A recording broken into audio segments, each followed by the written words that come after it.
My life shattered when I saw a picture of my best friend on Instagram, draped in my stolen anniversary earrings, arm in arm with my boyfriend. I decided to shatter hers too. The phone felt cold and heavy in my hand, like a slab of marble from a tombstone. I'd been mindlessly scrolling through Instagram, a numbing ritual to pass a lonely Friday night while my boyfriend, Mark, was away on yet another critical business trip. It was all the usual stuff: filtered sunsets, pictures of babies I didn't know, and memes that weren't funny. Then I saw it. The post that stopped my heart cold. It was from Chloe. My Chloe. My best friend since we were 5 years old, the keeper of my secrets, the sister I'd chosen for myself. The photo was professionally cliché. Chloe was posed in front of the Eiffel Tower, its lights twinkling like a cheap prom backdrop. She was smiling, a wide, triumphant grin that didn't quite reach her eyes. Her arm was linked with a man's, but his face was conveniently cropped out, leaving only a strong jawline and the sleeve of a familiar navy blue peacoat. A peacoat identical to the one I'd bought Mark for his birthday last year. The caption was a single word: finally. My stomach twisted, but I tried to rationalize it. It's just a coat. Lots of men own navy peacoats. It's a coincidence. But my brain was screaming, a high-pitched alarm that I'd been trying to ignore for months. Then my eyes snagged on her ears. My breath caught in my throat, a sharp, ragged thing. Dangling from her lobes, glinting under the Parisian lights, were my earrings. Not just any earrings. They were a one-of-a-kind antique pair Mark had given me for our 5th anniversary.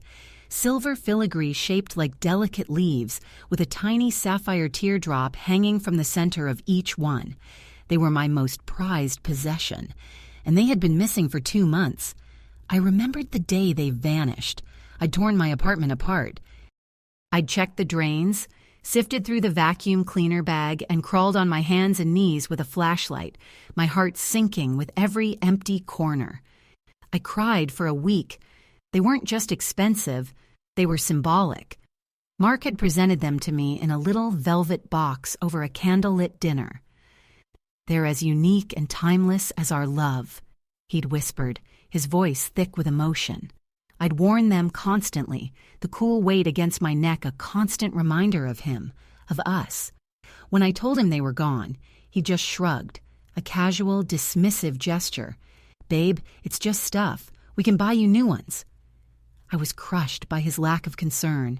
It felt like he was dismissing a part of our history. But Chloe had been the perfect friend. She'd come over with a bottle of wine and a pint of my favorite ice cream. She helped me search the apartment all over again, her voice a soothing murmur of sympathy. "Oh, honey, I'm so sorry. I know how much you loved them," she'd said, pulling me into a hug. "They'll turn up. I'm sure of it." She was so convincing, so supportive, so full of crap. Staring at the photo, the last few months clicked into place with horrifying clarity. Mark's frequent business trips that always coincided with Chloe being out of town visiting her sick aunt. The hushed phone calls he'd end the moment I walked into the room.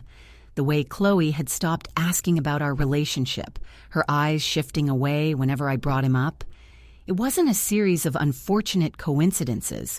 It was a conspiracy, a long, drawn-out betrayal orchestrated by the two people I loved and trusted most in the entire world. They hadn't just stolen my earrings. They'd stolen my life, my future, and they were flaunting it on social media for everyone to see. My vision blurred with tears, hot and angry. The rationalizations, the benefit of the doubt, all of it evaporated, replaced by a white-hot rage that consumed me from the inside out. They thought they could get away with it. They thought I was a fool. Chloe, wearing my earrings, standing in what should have been our romantic spot with my man. The audacity was breathtaking. The cruelty was unimaginable. She hadn't just borrowed them. He must have given them to her. He took this symbol of our timeless love and pinned it to the ear of our affair. The humiliation burned in my chest like acid. My thumbs trembled over the keyboard. I could have called him. I could have texted her. I could have driven to her apartment and waited to smash her headlights in with a tire iron. But this betrayal was public. Her post had over 300 likes. Mutual friends, people who had been to our dinner parties and celebrated my anniversaries with me, had commented with strings of heart emojis. They were all liking a photo of my life being destroyed. The humiliation was public, and so my response had to be public. I tapped the comment bubble. The cursor blinked, waiting. My rage solidified into cold, hard resolve. I wasn't going to be the crying, hysterical victim. I was going to be the executioner. With deliberate, steady strokes, I typed out the sentence that would detonate our entire world. I didn't reread it. I didn't hesitate. I just typed the words, a final damning verdict on her character and my relationship. Keep them. They look better on a homewrecker. I hit post. For a second, there was silence, just my ragged breathing in the dark apartment. Then my phone buzzed, a notification. Someone had liked my comment. It buzzed again and again. The likes started pouring in, a cascade of digital validation. Then a DM popped up from a mutual friend. OMG, what? My screen lit up with an incoming call. It was Mark. I ignored it. It immediately started ringing again. My fingers hovered over the screen, my heart hammering against my ribs. I rejected the call, and a new notification immediately appeared at the top of my screen.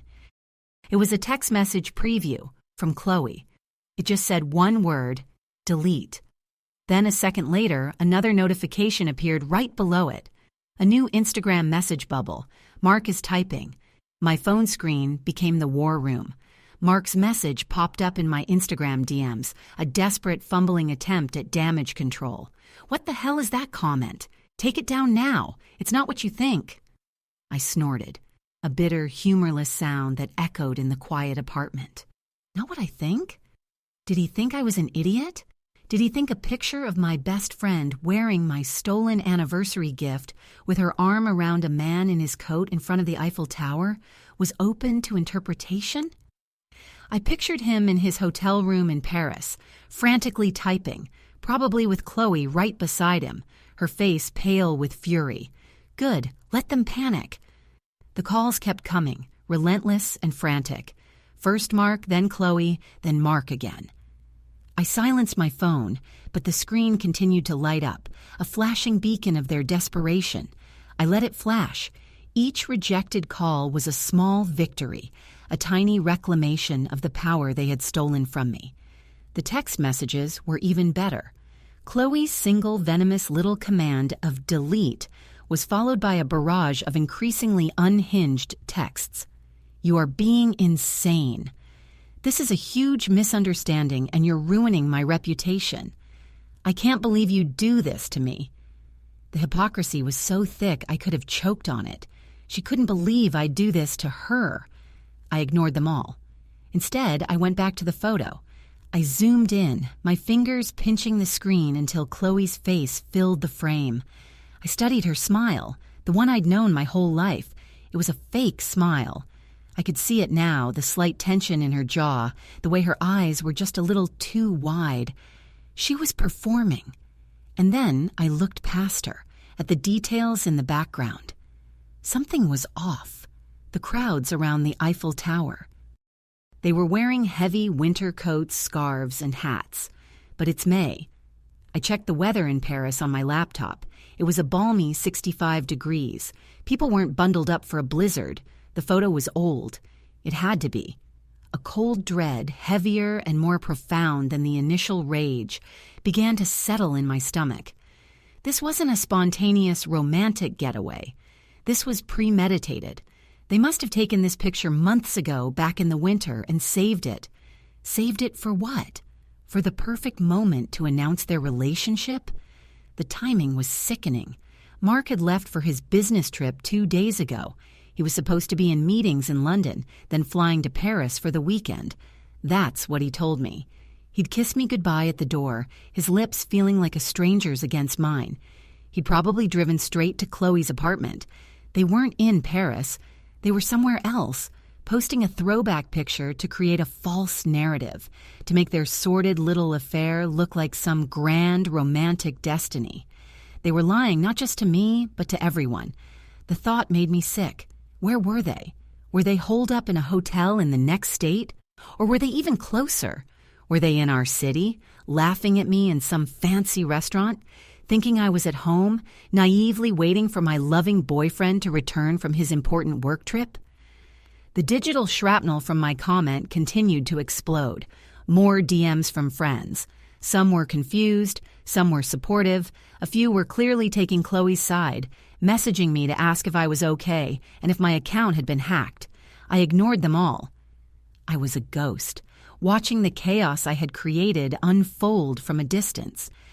I felt strangely calm, the eye of my own personal hurricane. They had built their relationship on a foundation of lies, and I had just taken a sledgehammer to it. I stood up and walked to the window, staring down at the empty street below. The world felt muffled, distant. All that mattered was the glowing screen in my hand and the two traitors on the other end of it. My phone buzzed again with a text from Mark. "I'm serious. If you don't delete that comment in the next 5 minutes, I'm..." The message cut off. I waited for the rest of it, but nothing came. 5 minutes passed in thick, heavy silence. I imagined him staring at his phone, realizing there was nothing he could threaten me with. What was he going to do? Break up with me? He'd already done that. He just hadn't had the courage to tell me. Then a new sound cut through the silence. It wasn't my phone. It was coming from my front door. A loud, insistent banging, hard enough to rattle the cheap photo frames on the wall. My blood ran cold. I froze, my gaze fixed on the door, my heart pounding a frantic rhythm against my ribs. It couldn't be.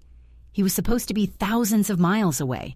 The banging came again, louder this time, angrier. It was followed by a voice muffled by the wood but vibrating with a rage that I recognized all too well. It was Mark. "I know you're in there. Open this damn door right now. We need to talk." My feet were glued to the floor. "We need to talk." It wasn't a request. It was a command, laced with the kind of entitled fury that only comes from being caught. He wasn't in London. He wasn't in Paris. He was right here, hammering on my door like a stormtrooper, expecting me to just open it and let him spew his web of lies all over my living room. Behind him, I could hear a fainter voice, high-pitched and frantic. Chloe.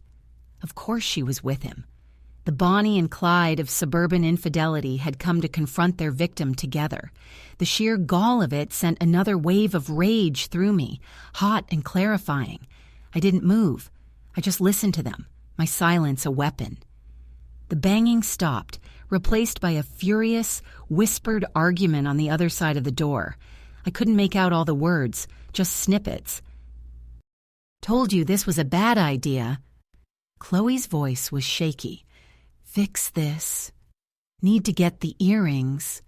Mark's voice was a low growl. The earrings, of course. That was part of it. He didn't care about fixing us. He cared about retrieving the evidence. He wanted to snatch back the symbol of his fake love for me so he could continue giving it to her. I walked silently to the door and peered through the peephole. The distorted fisheye lens showed them standing there, illuminated by the harsh fluorescent light of the hallway. Mark's face was red and blotchy, his hair a mess, the collar of that damned navy peacoat turned up against a non-existent chill. Chloe was huddled behind him, her phone clutched in her hand, her eyes darting nervously up and down the hall as if expecting the shame police to descend upon them. She wasn't wearing my earrings. She must have ripped them out of her ears the second she saw my comment. They looked pathetic. Two cornered rats twitching and panicked. I felt a surge of cold power. They were on my territory now. This was my apartment, my sanctuary, and they were trying to storm it.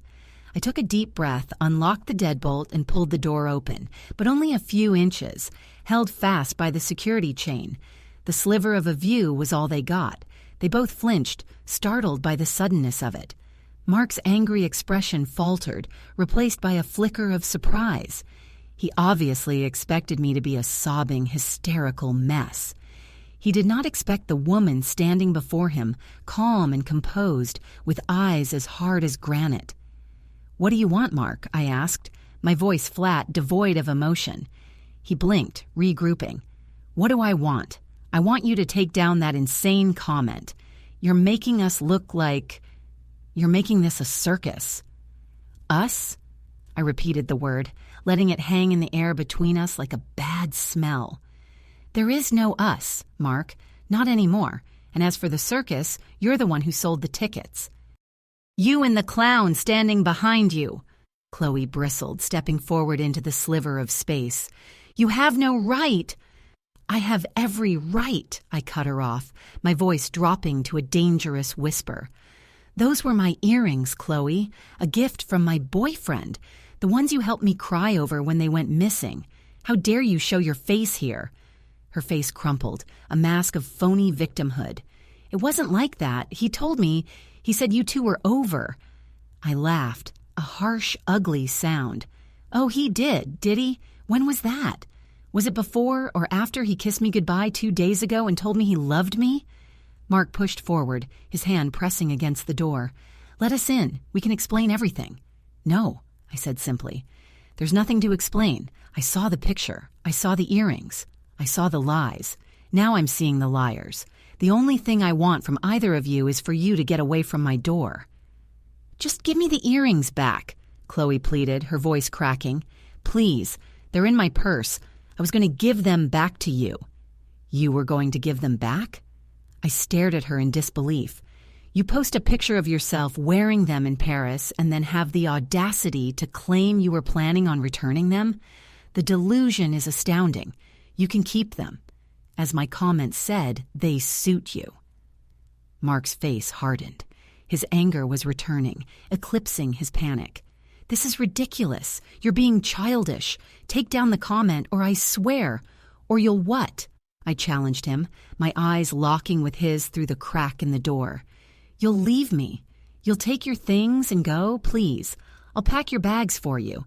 In fact," I said, a sudden wicked idea blooming in my mind, "why don't you wait right there? I have something for you." I slammed the door shut in their shocked faces, ignoring their renewed shouts. I slid the deadbolt back into place with a satisfying thud. For a moment, I leaned against the cool wood, my heart racing not with fear but with adrenaline. Then I turned and walked with purpose towards my bedroom, towards Mark's closet. I wasn't going to give them the satisfaction of a fight. I was going to give them a performance. I flung the closet doors open, the scent of his cologne hitting me like a punch to the gut. I reached past his shirts, his suits, all the remnants of the man I thought I knew. My fingers closed around a heavy wooden box on the top shelf. It was the box where he kept his most sentimental possessions. It was also where I knew he kept the spare key to his precious sports car, the one he loved more than anything, or anyone. I walked back to the front door, the box in one hand, my own car keys in the other. I could hear them still arguing in the hallway, their voices rising and falling in a venomous duet. I didn't bother with the peephole this time. I undid the chain, took a deep breath, and wrenched the door open. They were standing there mid-argument, and they froze, staring at me. I didn't say a word. I just looked Mark dead in the eye, and with a flick of my wrist, I tossed the wooden box onto the hallway floor. It landed with a loud crack, the lid flying open. His watches, old photos, and a pair of his late father's cufflinks scattered across the cheap carpet. His face went white with shock, and as his eyes and Chloe's were glued to the mess on the floor, I calmly walked right past them, down the hall toward the elevator, jingling my keys. "Don't go anywhere," I called back over my shoulder. "The show's just getting started." The elevator doors slid shut, encasing me in a mirrored box. I could see my own reflection, a woman with unnaturally bright eyes and a tight, determined set to her jaw. I didn't look like a victim. I looked like a warrior heading into battle. The ding of the elevator arriving at the parking garage was my call to arms. I heard them scrambling down the stairwell, Mark yelling my name, his voice echoing in the concrete cavern. I ignored him. I had one target. There it was, parked in his designated spot. Mark's cherry red convertible, a classic Mustang he'd spent years restoring. It was his baby, his pride and joy. He polished it every Sunday, kept it under a custom cover, and had a strict no food or drink policy that he enforced like a drill sergeant. He loved this car more than he'd ever loved me, and in that moment, I resolved to make him feel the same gut-wrenching pain of loss that I was feeling. I didn't have his spare key. That was just a brilliant piece of misdirection I'd thrown on the floor upstairs. But I had my own keys. And on my keychain, alongside the key to my sensible sedan, was a small, heavy-duty glass breaker, a safety tool my dad had insisted I carry. Poetic justice. My hand didn't even tremble as I walked to the passenger side, away from the security camera's main view. Mark and Chloe burst through the stairwell door just as I swung. The sound of the window shattering was magnificent. It was a sharp, explosive crack that sliced through the garage's silence, followed by the musical tinkle of 1,000 tiny pieces of tempered glass raining down onto the pristine leather seat. Mark stopped dead in his tracks. A choked, guttural sound escaped his throat, a noise of pure agony. Chloe just stared, her mouth hanging open in slack-jawed horror. "What are you doing?" Mark finally screamed, his voice cracking with disbelief and rage. He started running towards me, but I was already moving, my mission far from over. I rounded the back of the car, my own keys now in my hand. The sharp edge of my house key made for a perfect tool. With a deep, satisfying scrape, I carved a long, jagged line through the glossy red paint, from the taillight all the way to the driver's side door. The metallic shriek was like a symphony to my ears. I didn't write a word. I didn't need to. The scar on his perfect, beautiful car was a message in itself. It was a physical manifestation of the ugly gash he'd torn through my life. "Stop it!" he bellowed, his voice raw. He was close now, but I was faster. I still had the adrenaline of betrayal pumping through my veins. I moved to the front of the car, his precious chrome grille gleaming under the fluorescent lights. I looked at the iconic running horse emblem, the symbol of freedom and power he so admired. With a final furious swing, I brought the glass breaker down on the hood, leaving a spiderweb of cracks and a deep, ugly dent right in the center of his pride. That's when he reached me. He grabbed my arm, his fingers digging into my bicep like claws. "Have you lost your mind?" he roared, his face just inches from mine, his breath hot and smelling of stale coffee and lies.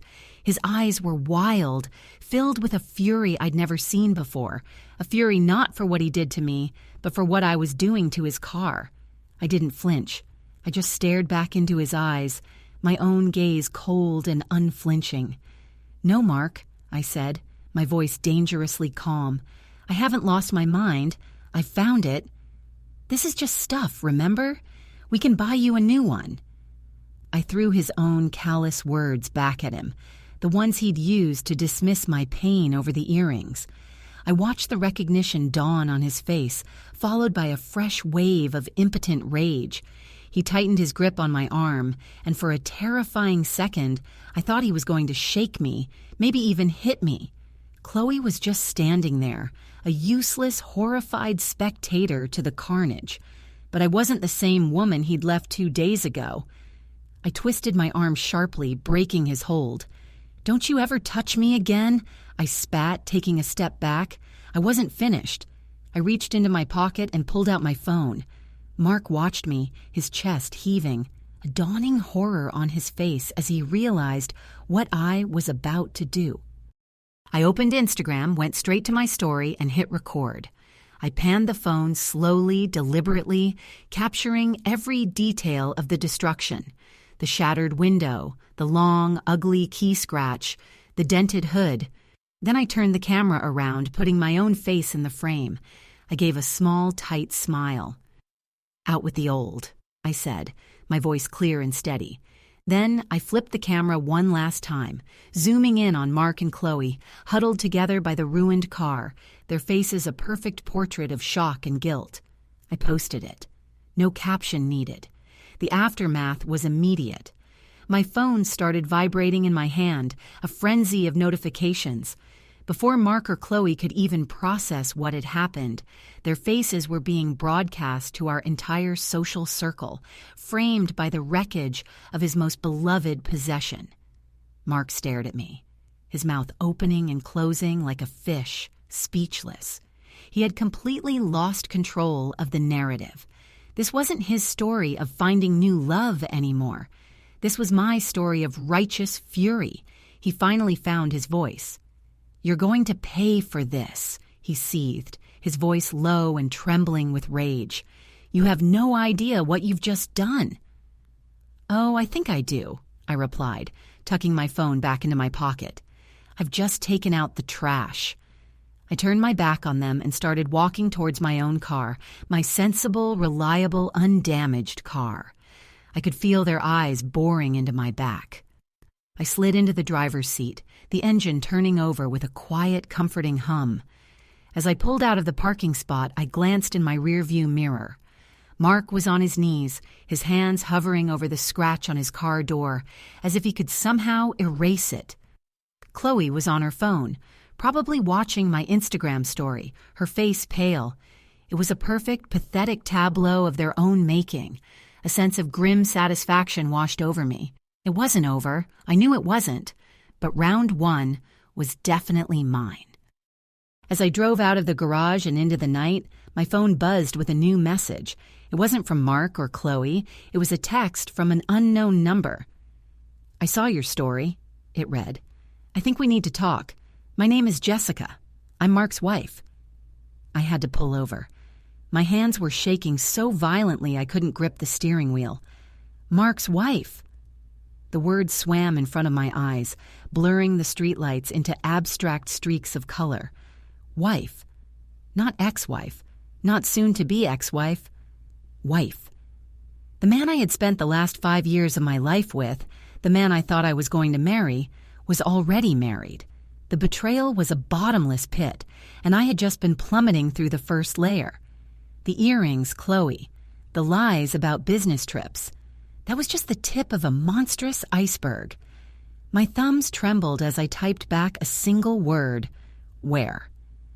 A location, a pin to a quiet 24-hour diner on the other side of town, appeared almost instantly. As I drove, my mind reeled, frantically recontextualizing the last 5 years. The holidays he always claimed to spend with his difficult, reclusive family, out of state. The fact that I had never, not once, been to his hometown or met a single member of his family. The way he kept his finances so completely separate from mine under the guise of being modern and independent. It wasn't independence, it was compartmentalization. He had a whole other life, a whole other woman he went home to, a wife named Jessica, who was apparently following our drama on Instagram. When I walked into the diner, I saw her immediately. She was sitting in a booth by the window, nursing a cup of coffee. She looked nothing like I would have imagined. She was poised and elegant, with kind eyes that were currently shadowed with a deep, profound sadness. She looked up as I approached, and a flicker of recognition crossed her face. "You're even prettier in person," she said, her voice soft but steady. There was no animosity, just a shared weariness that was achingly familiar. I slid into the booth opposite her. "I had no idea," I said, the words feeling utterly inadequate. "I swear to you, I never knew." "I know," she said, offering a small, sad smile. "You're not his first. You're just the first one to blow it all up so spectacularly. I have to admit, the Mustang was a stroke of genius." For the next hour, Jessica laid out the whole sordid story. They had been married for 10 years. Mark was a serial cheater, a pathological liar who had constructed intricate false lives in different cities for years. She had known about his affairs for a long time, but had stayed for a complicated mix of reasons: financial dependency, fear, and a foolish, lingering hope that he might one day change. My Instagram story, she explained, was the final public humiliation she needed to finally leave. The earrings? They were a family heirloom, his grandmother's. which he had given to Jessica on their wedding day. He had stolen them from her jewelry box months ago to give to me on our anniversary. Then, apparently, he'd stolen them from me to give to Chloe. The man was a monster, recycling his own romantic gestures with stolen sentiment. As she spoke, my anger began to morph into something else. The rage I felt towards Chloe felt petty and insignificant now. She was just another pawn in Mark's disgusting game, another woman he'd lied to and manipulated. The true villain was Mark. We were two women, sitting in a cheap diner at 2 a.m., our lives connected and irrevocably damaged by the same man. "He's going to try and play us against each other," Jessica said, her eyes meeting mine. "He'll tell me you were a crazy stalker. He'll tell you I'm a bitter, lying shrew. His power comes from keeping us separate and silent." "Not anymore," I said, a new resolve hardening in my chest. The next morning, the fallout was biblical. Mark and Chloe had deleted their Instagram accounts, but it was too late. Screenshots were everywhere. My phone was a nuclear disaster of texts and missed calls. I ignored them all and called the only person who mattered, Jessica. We met for coffee again, this time not as strangers united by pain, but as allies plotting a war. We hired a divorce lawyer together. Her divorce, my everything else I could get lawyer. We compiled our evidence. My texts, her bank statements showing his spending, screenshots of his lies. We discovered he had at least 2 other long-term girlfriends in other cities. He hadn't built a double life. He'd built a whole franchise of them. Chloe tried to reach out to me with a tearful, rambling voicemail, claiming Mark had manipulated her and that she was the real victim. I deleted it without listening to the end. Maybe he had manipulated her, but she still made the choice to betray her best friend. Her fate was of no consequence to me. She was a ghost from a life I no longer recognized. The resolution wasn't a single explosive moment in a parking garage. It was a slow, deliberate dismantling of Mark's entire world. Jessica's lawyer was ruthless. Faced with documented evidence of bigamy and serial fraud, Mark crumbled. Jessica got the house, a significant portion of his assets, and his precious, now scarred Mustang. I pursued a civil suit for emotional distress and fraud, and rather than face a public trial, he settled for an amount that was enough to pay off my student loans and give me a fresh start. We made sure the settlement details were leaked to the local press. His reputation was ruined. He lost his job. He lost everything. The last I heard, Mark and Chloe had moved to another state, presumably to try and start over, a disgraced king and his tarnished queen. I sometimes wondered if she ever wore those earrings or if they sat in a box somewhere, a constant glittering reminder of the price of their betrayal. I never saw them again. The fire of my rage eventually cooled, leaving behind not bitterness, but a strange, quiet strength. I had been deceived and heartbroken, but I hadn't been broken. Jessica and I became unlikely friends, bonded by our shared survival. We would meet for dinner sometimes, 2 women who had walked through the same fire and emerged on the other side, stronger and wiser. The Instagram comment felt like a lifetime ago. It was the match that lit the fuse, a single sentence that had burned a toxic life to the ground so that a new one could be built from the ashes. I had lost a boyfriend and a best friend, but in the end, I had found something far more valuable: myself. And I was never letting her go again.